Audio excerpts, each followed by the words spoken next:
Hello friends, I am Prithviraj Singh and I warmly welcome you to my channel Sci Tutorial. Sci Tutorial में आज हम oceanography part 2 पर discussion करेंगे। पिछले session में जैसा कि आपको पता होगा, पिछले सेशन में हम लोगों ने ओशियनोग्राफी को इंट्रोडक्शन के तौर पर देखा था। अब इस सेशन में हम इंडियन ओशियनोग्राफी पर डिटेल में डिस्कस करने वाले हैं।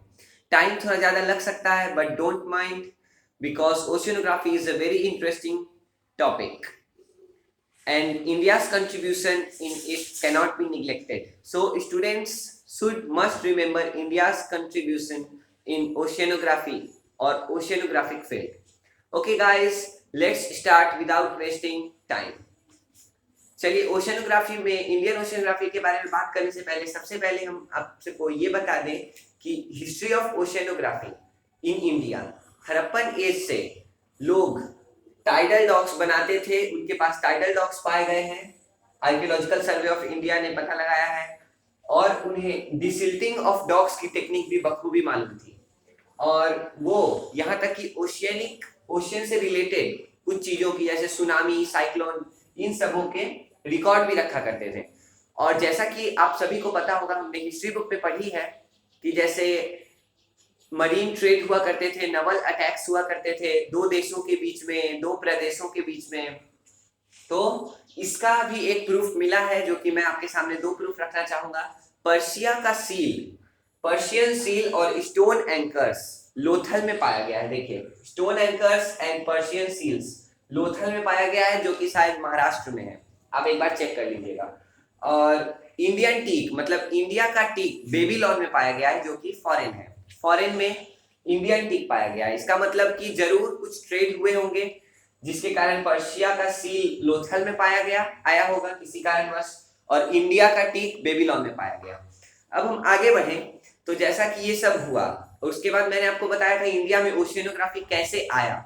उसके आने की वजह से दो मेजर डेवलपमेंट हुए, और उन दो मेजर डेवलपमेंट में से एक था many universities offered PhD and MFSC courses, okay, और पोस्ट ग्रेजुएट प्रोग्राम। सिंपली आप कह सकते हैं बहुत सारी यूनिवर्सिटीज मरीन साइंस में पोस्ट ग्रेजुएट प्रोग्राम्स को इंट्रोड्यूस करने लगे। जैसे अब उन यूनिवर्सिटीज से कोई भी स्टूडेंट चाहे तो यूनिवर्सिटीज से ओशियनोग्राफी में पोस्ट ग्रेजुएट प्रोग्राम्स को ज्वाइन करके अच्छी खासी नॉलेज प्राप्त कर सकता था। अब दूसरा हुआ CMFRI का स्टैब्लिशमेंट। CMFRI एक बड़ा टॉपिक है, सो दिल थाम के बैठिए, हम वो टॉपिक शुरू करने वाले हैं। CMFRI 3 फरवरी 1947 में स्टैब्लिश किया गया था under the ministry of agriculture and farmers welfare, but it left it and in 1967 it joined ICAR. देखिए, CMFRI, आप इसे CM और फ्राइडे का फ्राई से याद कर सकते हैं, और इसका फुल फॉर्म होगा सेंट्रल मरीन फिशरीज। फिशरीज का मतलब होता है marine resources as food, like fish, और भी बहुत सारे चीज हो सकते हैं। Marine resources as a food, marine या फिर ओशियन से निकला हुआ कोई भी रिसोर्स जिसको हम फूड के तौर पर यूज करते हैं, उसको फिशरीज कहते हैं। फिशरीज रिसर्च इंस्टीट्यूट, इसके नाम से पता चल रहा है कि फिशरीज जो कैप्चर किए जाते थे उनके बारे में यहाँ रिसर्च होती है।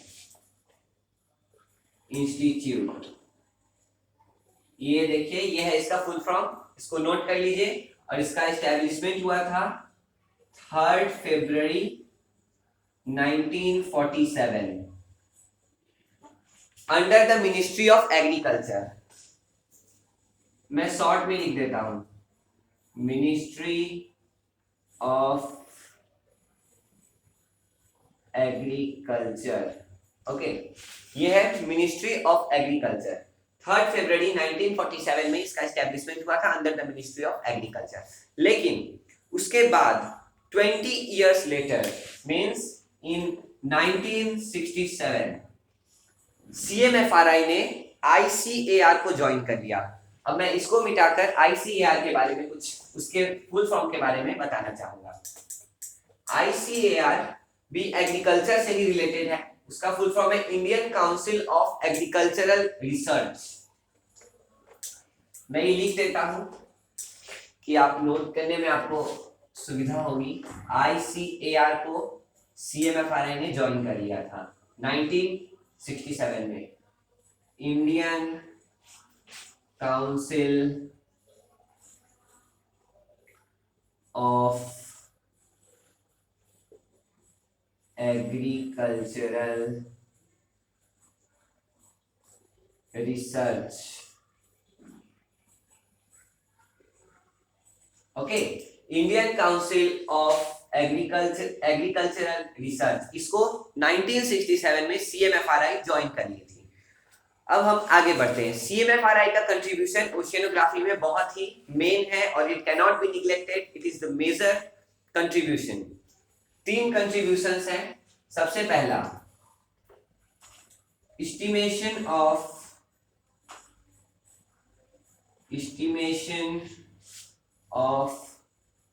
marine fisheries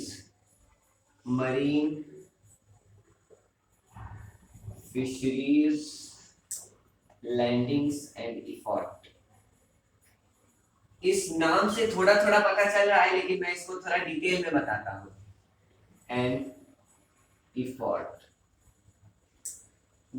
एक यूनिक मेथड इन लोगों ने डेवलप किया जिसका नाम है स्ट्रैटिफाइड मल्टी स्टेज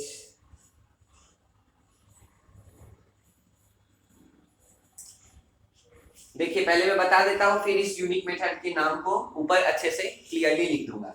ICAR को ज्वाइन करने के बाद इसने 3 मेन कंट्रीब्यूशन दिए। Estimation of marine fisheries landings and effort, जैसे जो भी मरीन फिशरीज, जैसे ओशियन से जो भी फिशरीज कैप्चर किए जाते थे, वो लैंडिंग करते थे तट पर, शोर पर उनको लाया जाता था, फिर उसमें उनको प्रोडक्शन में, मैनेजमेंट में प्लान बनाया जाता था, उसको मैनेज किया जाता था।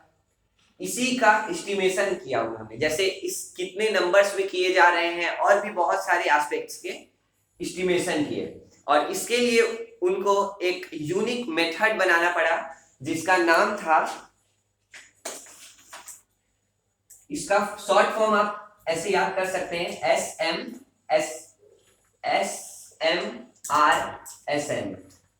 ओके, देखिए वो यूनिक मेथड था stratified multi stage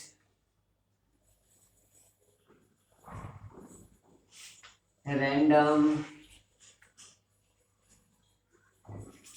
sampling method.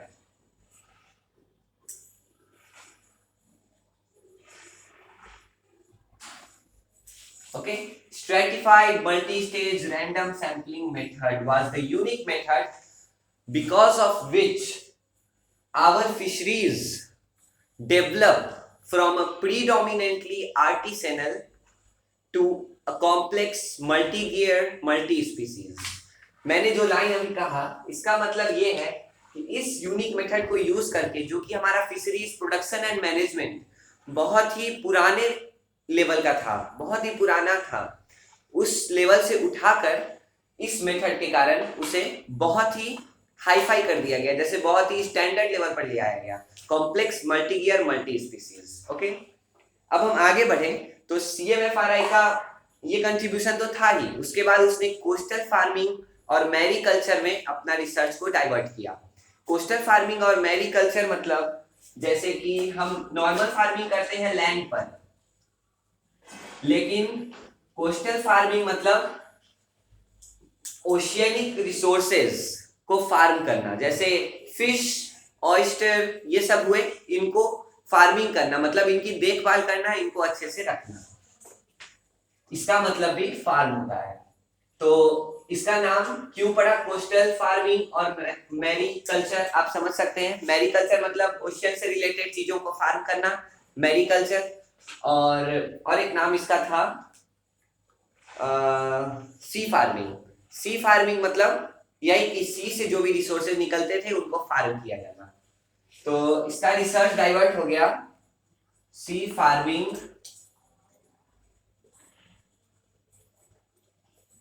And coastal mariculture, coastal mariculture. Okay, ये था इसका नेक्स्ट रिसर्च एरिया, जिसके कारण इंडिया में बहुत अच्छे अच्छे आधुनिक फार्म और नए हैचरी टेक्नोलॉजीज, मतलब उन फार्मिंग किया गया तो उसके हैच करने के टेक्नोलॉजीज को डेवलप किया गया। और अब आप देखिए कि कौन कौन सी चीज को फार्मिंग किया जाता था या फिर उसके हैच के लिए फार्म बनाया जाता था। That was shrimp,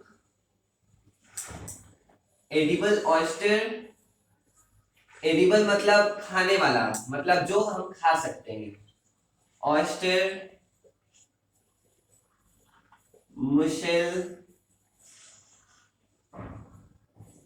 clam, seaweeds and marine piers. Shrimp, edible oyster, mussel, clam, seaweeds and marine piers, इन सभी को फार्म किया जाता था। अब हम आगे बढ़ें तो हमें पता चलेगा कि इसका दूसरा कंट्रीब्यूशन क्या था। दूसरा मेन कंट्रीब्यूशन था इसका taxonomy of marine organisms. Taxonomy मतलब होता है नामकरण करना। जैसे जो भी ओशियनिक ऑर्गेनिज्म हमें मिलते थे, जैसे फिश हो गया, फिश तो एक बहुत ही ऑर्डिनरी है, उसके बियॉन्ड भी बहुत सारे लोग हैं, जैसे वेल, डॉल्फिन्स, ये सब जो हुए, इनका टैक्सोनॉमी करना, इनको किसी कैटेगरी में डालना, इनका नामकरण करना टैक्सोनॉमी होता है। और ये था इनका दूसरा research report, which was taxonomy of marine organisms। Okay, और तीसरा था bio economic characteristics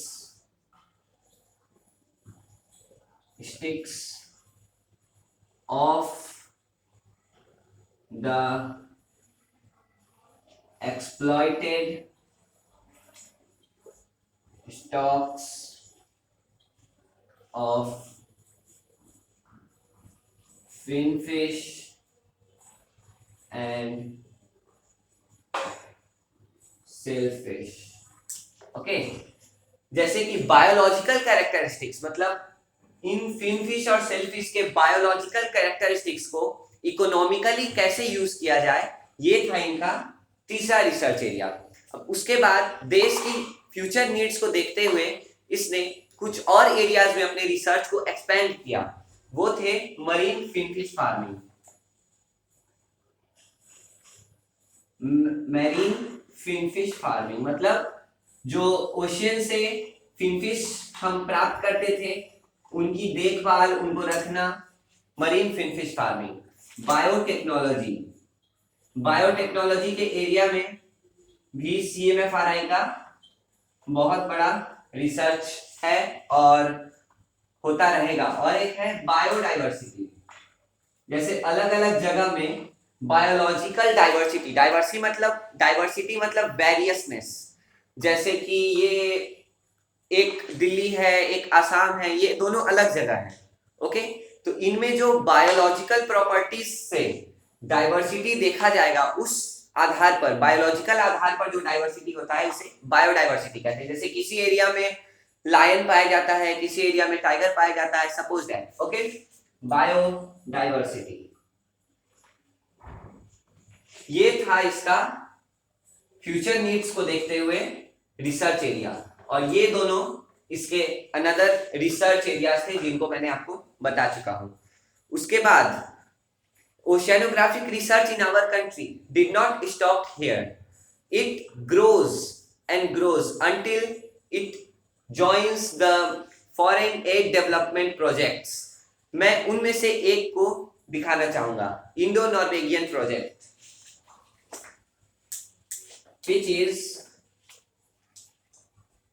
which is Norway's first foreign add development project, मतलब नॉर्वे ने इसको कंडक्ट किया था और वो नॉर्वे का फर्स्ट फॉरेन मतलब दूसरे देशों की मदद के लिए वो नॉर्वे का पहला एकदम फर्स्ट प्रोजेक्ट था, तो जो कि इंडिया के साथ हुआ उसका। और मैं इसके डेट को बताता हूं।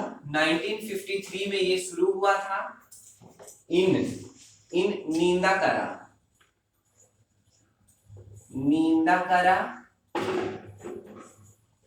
नियर क्विलोन।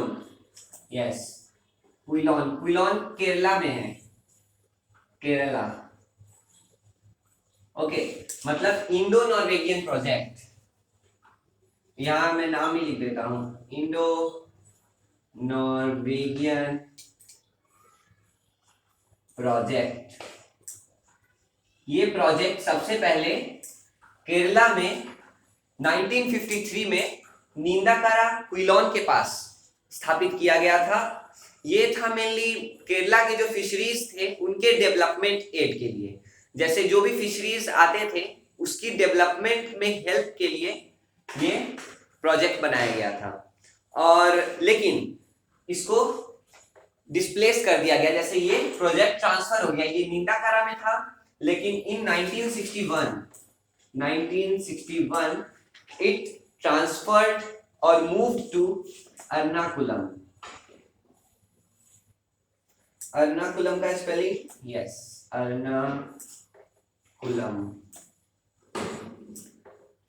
एर्नाकुलम में ये मूव हो गया था ये प्रोजेक्ट, और ये प्रोजेक्ट था केरला के फिशरीज डेवलपमेंट के लिए। अब 16 मिनट्स हो चुके हैं हमें सेशन स्टार्ट किए हुए, लेकिन मैं चाहता हूं कि IIOE एक बहुत ही मेन एक्सपीडिशन है, उसको भी हम लोग इसी सेशन में कवर कर लें। IIOE का फुल फॉर्म है इंटरनेशनल इंडियन ओशियन एक्सपीडिशन, जो कि मैं यहां लिख देता हूं, IIOE। इस एक्सपीडिशन को इंडियन ओशियन में कंडक्ट किया गया था। इसमें 40 शिप्स और 20 कंट्रीज अपना कंट्रीब्यूशन दिए थे। इंडिया के यंग साइंटिस्ट को भी इस एक्सपीडिशन से बहुत कुछ सीखने को मिला था। यह है IIOE, जो कि 1961 से शुरू हुआ था और 1965 तक चला था। इसका फुल फॉर्म है इंटरनेशनल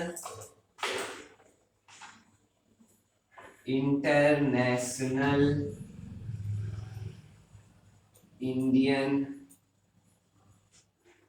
ओशियन एक्सपेडिशन मतलब, लेकिन ये रिसर्च एक्सपेडिशन था, मतलब वहां जाकर इंडियन ओशियन के बारे में इन्होंने रिसर्च किया था। इंडियन साइंटिस्ट ने और भी 20 कंट्रीज के साइंटिस्ट ने। देखिए, IIOE 1961 से 1965 तक चला था, इसका फुल फॉर्म है ये। और एक खास बात इंडियन ओशियन के बारे में ये है कि बाई एनुअल, पहले लिख देता हूं फिर बताऊंगा, by annual reversal of direction of wind. Okay, जैसे विंड है, चलती हुई हवा को हम विंड कहते हैं, जैसे moving air is called wind. तो इंडियन ओशियन के ऊपर से जो भी एयर है वो साल में 2 बार अपना डायरेक्शन पूरी तरह से रिवर्स कर देती है। जैसे मानिए एक विंड है, ये है इंडियन ओशियन, ओके, और इसके ऊपर से एक विंड इस डायरेक्शन में जा रही है, लेकिन एक टाइम ऐसा भी आएगा ईयर में जब इस डायरेक्शन की विंड, यही विंड उस डायरेक्शन को छोड़ के इस डायरेक्शन में जाने लगी, मतलब अपने डायरेक्शन को पूरी तरह रिवर्स कर देगी। और बाई एनुअल का मतलब होता है साल में एक बार, एनुअल मतलब साल में एक बार, और बाई एनुअल मतलब साल में 2 बार। तो साल में 2 बार इसके ऊपर के विंड्स का डायरेक्शन पूरा रिवर्स हो जाता है। ये बहुत खास बात है, और भी बहुत सारे अनएक्सप्लोर्ड फेनोमेना थे जिनको स्टडी करना बाकी था। अब इसमें क्या खासियत है मैं आपको ये बताता हूं। ये स्पॉन्सर किया गया था स्कॉर और IOC के द्वारा। ये देखिए, ये एक्सपेडिशन स्कॉर और IOC के द्वारा वो किया गया था, क्या कहते हैं, स्पॉन्सर्ड किया गया था। और IOC और स्कॉर का फुल फॉर्म मैं आपको अभी यहाँ लिख के बता देता हूँ।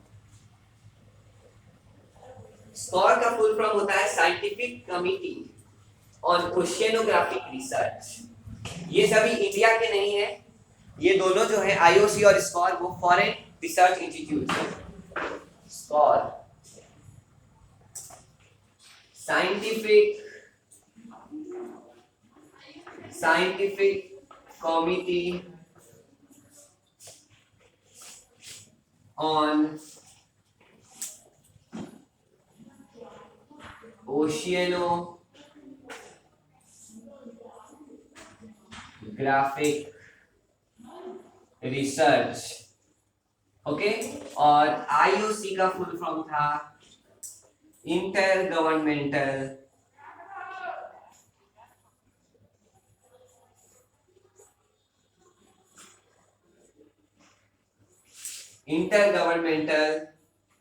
ओशियनोग्राफिक रिसर्च, ओशियनोग्राफिक कमीशन।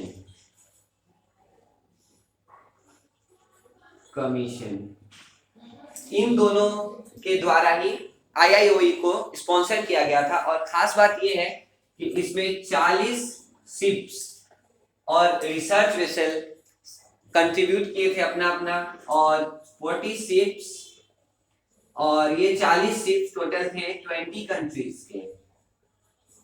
और इंडिया ने भी IIOE में और देशों को होस्ट करने की क्रिया निभाई, जैसे और देशों को गाइड की थी इंडिया ने इसी IIOE एक्सपेडिशन में।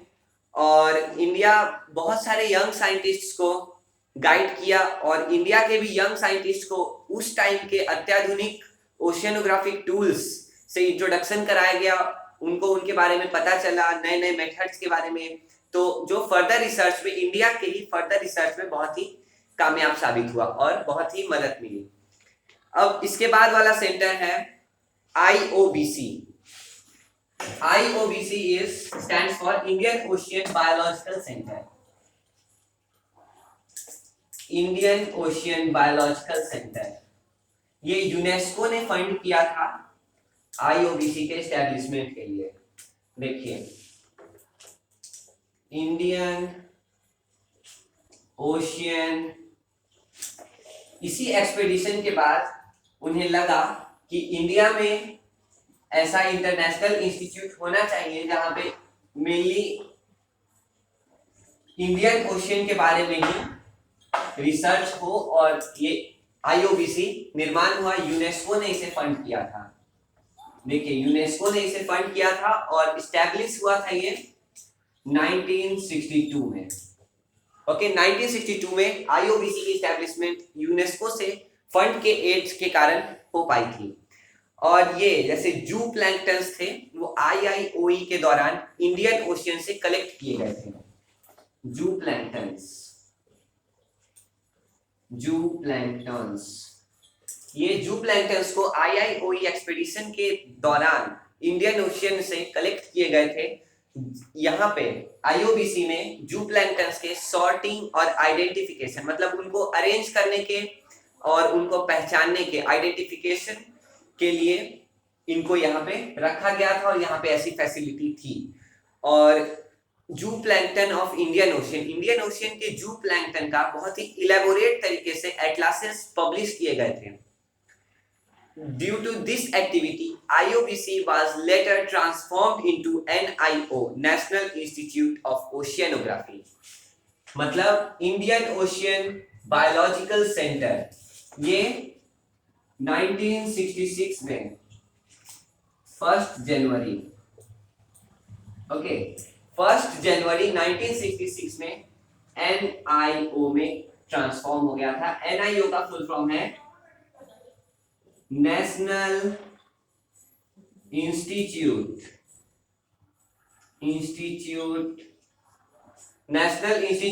मैं बाकी यहां लिख रहा हूं, okay, national institute of oceanography देखिए 1 जनवरी को यही आईओबीसी अपने जू प्लैंक्टन्स को जो इसने सॉर्टिंग और आइडेंटिफिकेशन की फैसिलिटी बनाई थी और इलेबोरेट एटलासेस ऑफ जू प्लैंक्टन्स को पब्लिश किया था, इसी एक्टिविटी के कारण आईओबीसी 1966 में 1 जनवरी को एनआईओ में ट्रांसफॉर्म हो गया, जो कि अपने सीएसआईआर लेबोरेटरी के तरह आज इंडिया में उपस्थित है। सीएसआईआर के बारे में मैंने आपको पहले बता चुका हूं और बता दिया है। उसी के एक रिसर्च लेबोरेटरी, मतलब ये जो इंटरनेशनल तरीके पर था, वो अब सिर्फ और सिर्फ अपने इंडिया का सीएसआईआर लेबोरेटरी की तरह इंडिया में प्रेजेंट है और उसका फुल फॉर्म है national institute of oceanography. Okay guys, हमने ओशियनोग्राफी पार्ट 2 में बहुत डिस्कशन किया। अब अगले सेशन में डिस्कशन करेंगे, जो कि मैं जल्द से जल्द इस पे अपलोड कर दूंगा। और अगर आप चाहें तो आप मुझे YouTube कमेंट कर सकते हैं साइंस बिहाइंड द टॉयज के नेक्स्ट सेशन के लिए। और आपको जो भी out of the syllabus, out of the box, in the syllabus, जो भी आपको प्रॉब्लम हो आप पूछ सकते हैं और मुझे रिकमेंड कीजिएगा, मैं वो वीडियो बना दूंगा। ओके फ्रेंड्स, बाद में मिलते हैं, बाय।